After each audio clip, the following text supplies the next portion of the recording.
नमस्कार, मेरा नाम है मुहिब और आप देख रहे हैं टाइम्स ऑफ गुजरात। आज बात करनी है कर्नाटक विधानसभा चुनाव की, क्योंकि कर्नाटक विधानसभा चुनाव के प्रचार का शोर आज थम जाएगा। 10 मई को चुनाव होगा और 13 मई को चुनाव के नतीजे आएंगे। उन नतीजों से हम आपको रूबरू करवाते रहेंगे, हर पल की अपडेट आपको लगातार पहुंचाते रहेंगे। लेकिन जरा प्रचार में क्या हुआ उसकी बात करते हैं। प्रचार में नेताओं ने अपनी भाषा का जो संतुलन गिराया है, जो घिनौनी भाषा का प्रयोग किया है, उस भाषा को लेकर बात करते हैं। शायद मेरे मुंह को ये बोलना भी अच्छा ना लगे, आपके कानों को ये सुनना भी अच्छा ना लगे, लेकिन जो पिछले चुनाव हुए हैं शायद आपके कानों को ये सुनने की भी आदत पड़ चुकी हो, मेरे मुंह को ये बोलने की भी आदत पड़ चुकी हो। क्योंकि जिस तरीके से नेताओं की भाषा का संतुलन गिरता जा रहा है और चुनाव आयोग मूंगी गुड़िया बनकर ये सब देखता आ रहा है, लगता है कि आने वाले समय में भी ये रुकने वाला नहीं है और इससे भी ज़्यादा उग्र तरीके से भाषा का संतुलन गिरने की पूरी संभावना है।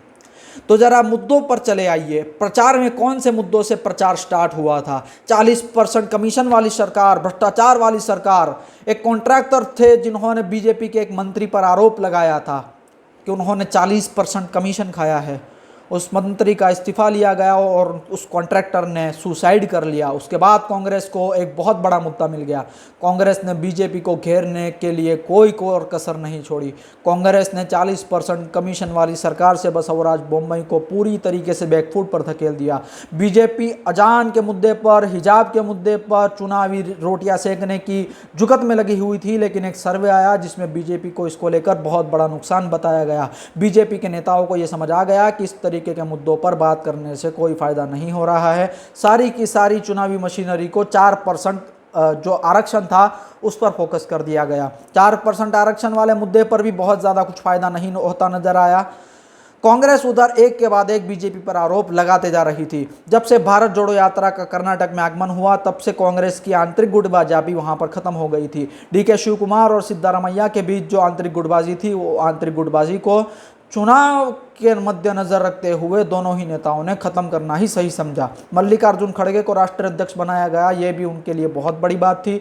मल्लिकार्जुन खड़गे ने भी प्रचार के लिए कोई और कसर नहीं छोड़ी है। मल्लिकार्जुन खड़गे भी इस कर्नाटक के चुनाव में बहुत जोर शोर से प्रचार किए हैं, लेकिन उनके भाषा का संतुलन बिल्कुल भी एक्सेप्टेबल नहीं था। मल्लिकार्जुन खड़गे ने नरेंद्र मोदी को जहरीला सांप कह दिया। आप किसी भी आइडियोलॉजी से बिलोंग करते हैं, आप कोई भी विचारधारा से बिलोंग करते हो, लेकिन इस देश के प्रधानमंत्री को अगर जहरीला सांप कहा जाए तो ये आपके लिए भी चिंता की बात होनी चाहिए, मेरे लिए भी चिंता की बात होनी चाहिए। और यही चिंता की बात सिर्फ हमारे लिए नहीं होनी चाहिए। बीजेपी के एक विधायकी के उम्मीदवार हैं, उन्होंने सोनिया गांधी को विषकन्या कह दिया। ये कहाँ की राजनीति है? आप वाद विवाद में, आरोप प्रत्यारोप में इतने नीचे क्यों चले जाते हैं? इस देश की नेत्री जो विदेश से आई हैं, लेकिन इस देश के लिए उन्होंने बहुत कुछ दिया है और आप उनको अगर विष कन्या कह दें, अरे कम से कम उम्र का तो लिहाज कर लो। वो इतनी उम्र दराज हैं। जो बीजेपी के नेता ने ये विवादित बयान दिया है, शायद उनकी माँ की उम्र की हैं सोनिया गांधी। इतनी घिनौनी टिप्पणी क्यों करते हैं आप लोग? ये भी आपके लिए और मेरे लिए चिंता की बात होनी चाहिए। अमित शाह कहते हैं कि अगर कांग्रेस की राज्य में सरकार बन गई तो पूरा कर्नाटक दंगा युक्त हो जाएगा। क्यों हो जाएगा? आप मणिपुर भूल रहे हैं, आप महाराष्ट्र भूल रहे हैं, वहां पर तो आप ही की सरकार है। फिर क्या हो रहा है वहां पर?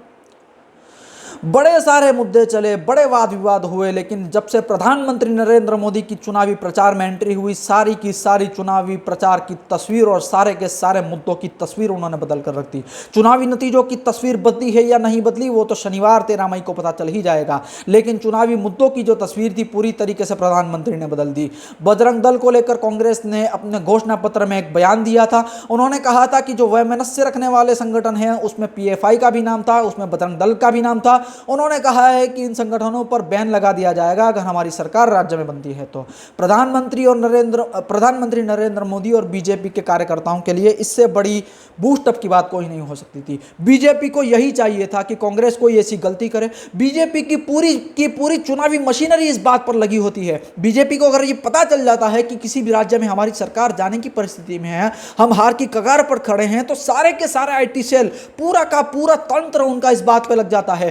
छोटे से छोटे कार्यकर्ताओं की पुरानी पुरानी वीडियो क्लिप्स ढूंढ के निकालते हैं, छोटे से छोटे नेता के भाषण की एक क्लिप ढूंढ कर निकालते हैं और उस पर वो केशिंग करने की कोशिश करते हैं। और फिर ये तो कांग्रेस ने अपने घोषणा पत्र में साफ साफ कहा कि बजरंग दल पर और पीएफआई जैसे संगठनों पर बैन कर दिया जाएगा। पीएफआई से तो बीजेपी को कोई मतलब नहीं था, उस पर तो पहले से ही बैन लग गया है, लेकिन बजरंग दल पर बैन जो लगाने की बात की गई थी उसको लेकर बीजेपी, प्रधानमंत्री नरेंद्र मोदी, केंद्रीय मंत्री हो, मुख्यमंत्री हो, सारे सांसद हो, विधायक हो, छोटे से छोटे कार्यकर्ता हो, सारों को बूस्टअप मिल गया। ऊपर से एक ऑर्डर आता है कि सारे के सारे इस मुद्दे को कैश इन करने की जुगत में लग गए। सारे के सारे एक स्वर में हनुमान चालीसा वहां पर पढ़ रहे हैं, सारे के सारे एक स्वर में कह रहे हैं कि बजरंग दल का अपमान बजरंग बली का अपमान है। बजरंग दल करते करते बजरंग बली तक बात कैसे पहुंच गई ये तो शायद बीजेपी को भी नहीं पता चला, कांग्रेस को तो कहां से पता चलेगा। कांग्रेस के बड़े बड़े नेता ये कह रहे थे कि बीजेपी को ये बहुत बड़ा एडवांटेज दे दिया है घोषणा पत्र में इस तरीके की बात करके।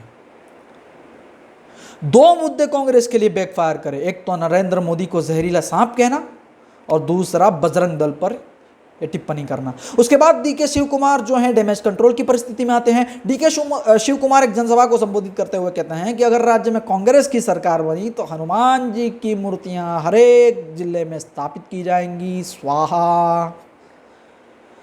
बस इसी मुद्दों पर आखिर में चुनाव प्रचार आकर टिक गया। जल विवाद था, महाराष्ट्र कर्नाटक का सीमा विवाद था, हर विवाद को ठेंगा दिखाते हुए बजरंग दल बजरंग दल बजरंग दल बजरंग बली बजरंग बली बजरंग बली बजरंग बली पूरी तरीके से चुनावी प्रचार के मुद्दों की तस्वीर बदल कर रख दी गई। मैंने कहा था ना कि आपके कानों को सुनने की आदत डालनी होगी और मेरी ज़ुबान को बोलने की आदत डालनी होगी, क्योंकि नेता तो सुधरने वाले नहीं हैं, इस बात की गारंटी मैं आपको देता हूँ। और आने वाले 10-20 सालों तक तो इसमें कोई चेंज होता नहीं नज़र आ रहा है, क्योंकि जो इसमें चेंज कर सकते हैं श्री मुख्य चुनाव आयुक्त, वो तो इस पर चुप्पी साधे हुए हैं। ना मल्लिकार्जुन खड़गे पर कोई कार्यवाही, ना ही बीजेपी के उस नेता पर कार्यवाही जिन्होंने सोनिया गांधी को विषकन्या कह दिया था, किसी पर कोई कार्यवाही नहीं। ना अमित शाह पर कार्यवाही, ये तो खैर बोलना भी मुझे मजाक लग रहा है। अमित शाह ने जब ये कहा कि दंगा युक्त हो जाएगा पूरा कर्नाटक अगर कांग्रेस की सरकार बनती है, तो इससे भड़काऊ निवेदन और कोई नहीं हो सकता। टीपू सुल्तान पर बातें की गई, कोई जयंती बनाने की बात कर रहा था तो कोई इसको लेकर आक्षेप प्रत्याक्षेप कर रहा था। क्यों ऐसा हो रहा है? शेर हिंद टीपू सुल्तान को लेकर राजनीति क्यों हो रही है, मुझे ये नहीं पता चल रहा है। अंग्रेजों के खिलाफ जो खड़ा हो गया अपने सीने को चौड़ा करके कि मैं खड़ा हूँ अंग्रेजों तुम्हारे खिलाफ, अगर उनके साथ गद्दारी ना होती तो पता नहीं क्या क्या हो जाता। अंग्रेज हुकूमत को वो घुटनों तले ला देते। उनको लेकर विवाद, खैर मैंने जो कहा वो मैं फिर से दोहराऊंगा कि आपके कानों को ये सुनने की और मेरी जुबान को ये बोलने की आदत डालनी होगी। चुनावी प्रचार आज खत्म होने वाला है। प्रियंका गांधी और राहुल गांधी एक प्रेस कॉन्फ्रेंस को संबोधित करेंगे बेंगलुरु में। अमित शाह एक जनसभा को संबोधित करने वाले हैं, कई केंद्रीय मंत्री भी जनसभा को संबोधित करने वाले हैं। डीके शिव कुमार जो कि कांग्रेस के प्रदेश अध्यक्ष हैं, वो भी एक जनसभा को संबोधित करेंगे। मल्लिकार्जुन खड़गे भी आखिरी दिन अपना पूरा दमखम लगाएंगे। अमित शाह भी दमखम लगाएंगे, सारे मुख्यमंत्री भी दमखम लगाएंगे। बसवराज बोम्मई, वीएस येदियुरप्पा, सिद्धारमैया, सारे के सारे आप दमखम लगाएंगे। लेकिन आज उनकी सारी भाषाओं की शैली का अंत आ जाएगा। 2 दिन तक कोई बात नहीं करेगा। 10 मई को फिर एक बार आरोप प्रत्यारोप के खेल शुरू होंगे। टीवी कैमरों पर बैठकर एक दूसरे के खिलाफ ऐसी ऐसी बातें कही जाएंगी कि जिसका तोल मोल कोई नहीं होगा। 13 मई तक ये नाटक चलेगा। शाम तक किसी पार्टी को स्पष्ट बहुमत मिला तो एक दूसरे को बधाई देकर छुटे हो जाएंगे, लेकिन उनको ये नहीं पता कि उन्होंने भाषा का जो इस्तेमाल चुनावी प्रचार में किया है उसका गाँव तक क्या असर पड़ेगा, जो निचला वर्ग है उस पर क्या इसका असर पड़ेगा, वो इसके बारे में क्या सोचेंगे। आप तो फिर अपने अपने बंगलों में जाकर रात को सो जाएंगे। चुनावी नतीजे भाजपा के पक्ष में आए, कांग्रेस के पक्ष में आए, आम आदमी के पक्ष में आए, जो कि बहुत कम उम्मीद लग रही है, किसी के भी पक्ष में आए, आप तो बंगलों में जाकर सो जाएंगे। जो जीता है वो महोत्सव बनाएंगे, विजय महोत्सव बनाएंगे, बड़ी बड़ी रैलियां करेंगे, अपने काम गिनवाएंगे, मिठाइयाँ बांटेंगे। लेकिन आपकी भाषाओं के स्तर से जो निचले लोगों को असर पहुँचा है उनका क्या होगा? सोचते जाइएगा, ठीक है ना। हमारा तो काम है बोलना, हम बोलते रहेंगे। चुनावी प्रचार का आज शोर थम जाएगा। 10 मई को चुनाव होने हैं, 13 मई को नतीजे आएंगे। 10 मई को शाम को एग्जिट पोल क्या कहते हैं, सारे के सारे एग्जिट पोल की पूरी तस्वीर हम आपके सामने रखेंगे और पोल ऑफ पोल्स क्या कहते हैं, सभी एग्जिट पोल्स पर हमारी नज़र रहेगी। फीडबैक हमारे तक जो पहुंचे हैं उसको लेकर हमारा एग्जिट पोल क्या कहता है उस पर भी बात करेंगे, लेकिन इसके लिए थोड़ा इंतज़ार करना पड़ेगा। इंतज़ार कीजिए 10 मई का, हम भी करेंगे और उसके बाद 13 मई का भी साथ साथ मिलकर करेंगे। अगर ज़िंदा रहे तो शनिवार को बताएंगे आपको चुनावी नतीजे क्या आते हैं, कौन सी पार्टी किस पर हावी हो जाती है। बने रहिएगा हमारे साथ, नेताओं को भी दीजिएगा इजाज़त और हमें भी दीजिएगा इजाज़त। बहुत बहुत शुक्रिया, बहुत बहुत शुक्रिया।